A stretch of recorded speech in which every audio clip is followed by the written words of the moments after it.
જરા વિચારો, એક આખો પહાડ તમારી અને તમારી દુનિયાની વચ્ચે આવી જાય તો? આજે આપણે એક એવી જ સત્ય ઘટનાની વાત કરવાના છીએ. એક એવા માણસની જેણે ફક્ત એક હથોડી અને છીણી લઈને એક આખા પર્વતને પડકાર ફેંક્યો. 55 કિલોમીટર આ કહે એક આંકડો નથી. ભારતના ગેહલોર ગામના લોકો માટે આ અંતર એટલે એમની આખી જિંદગીની મુશ્કેલી. એક એવો રસ્તો જે લાંબો તો હતો જ, પણ સાથે જોખમી પણ હતો. આટલું અંતર એમને બાકીની દુનિયાથી જાણે કાપી નાખતું હતું. તો શું આ એક સામાન્ય મુસાફરી હતી? ના, બિલકુલ નહીં. આ તો એક જીવલેણ અવરોધ હતો, જાણે કે આખા ગામને કોઈએ કેદ કરી લીધું હોય. તો ચાલો જઈએ ગેહલોર ગામ.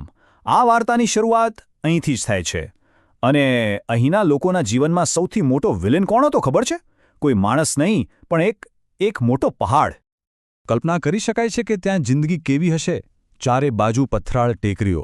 હોસ્પિટલ જવું હોય, બાળકોને સ્કૂલે મોકલવા હોય, કે પછી બજારમાંથી કંઈક લાવવું હોય, દરેક નાની મોટી જરૂરિયાત માટે 50-55 કિલોમીટરનો ચકરાવો લેવો પડતો. અને ક્યારેક તો આ અંતર જીવન અને મૃત્યુ વચ્ચેની લકીર બની જતું હતું. પણ પછી કંઈક એવું બન્યું જેણે એક વ્યક્તિના જીવનને તો બદલી જ નાખ્યું, પણ સાથે સાથે એ પર્વતનું ભવિષ્ય પણ બદલી નાખ્યું. આ એ દર્દનાક ઘટના છે જેણે બધું જ બદલી નાખ્યું. દશરથ માંઝીના પત્ની ફાલ્ગુની દેવી એક દિવસ ગંભીર રીતે ઘાયલ થયા, અને એ પહાડનો લાંબો રસ્તો કાપતા કાપતા હોસ્પિટલ પહોંચવામાં એટલું મોડું થઈ ગયું કે તેમને બચાવી ન શકાયા. આ એક એવી ઘટના હતી જે કોઈ પણ માણસને અંદરથી તોડી નાખે. દશરથ માંઝી પણ તૂટી ગયા હતા, પણ એ જ રાખમાંથી, એ જ પીડામાંથી એક એવા સંકલ્પનો જન્મ થયો જે ઇતિહાસ રચવા જઈ રહ્યો હતો. માંઝીએ એ જ ઘડીએ નક્કી કરી લીધું. જે પહાડે એમની પત્નીને એમની પાસેથી છીનવી લીધી, એ જ પહાડની છાતી ચીરીને તેઓ રસ્તો બનાવશે, અને એ પણ એકલા. હવે આ વાત કોઈને પણ પાગલપન જ લાગે, બરાબર ને? અને એમના હથિયાર શું હતા? કોઈ મોટી મશીનરી નહીં, બસ એક હથોડી, એક છીણી અને એક પરાઈ. આટલા સાધારણ સાધનોથી એક આખા પર્વત સામે લડવા નીકળી પડ્યા હતા. આજુબાજુના લોકો શું કહેતા હતા? અરે, આ તો પાગલ થઈ ગયો છે. એક માણસ શું પહાડ તોડશે? કોઈને 1% પણ વિશ્વાસ નહોતો કે આ માણસ જે કહે છે એ કરી બતાવશે. અને અહીંથી શરૂ થઈ દશરથ માંઝીની તપસ્યા. એક એવી તપસ્યા જે 1-2 વર્ષ નહીં, પણ 2 દાયકાથી પણ વધુ ચાલવાની હતી. એકલા અથાગ પરિશ્રમની ગાથા. 22 વર્ષ, વિચારો તો ખરા, 22 વર્ષ! કેટલો લાંબો સમય હોય છે? આટલા વર્ષો સુધી રોજ એક જ કામ, એક જ ધ્યેય માટે. અકલ્પનીય છે.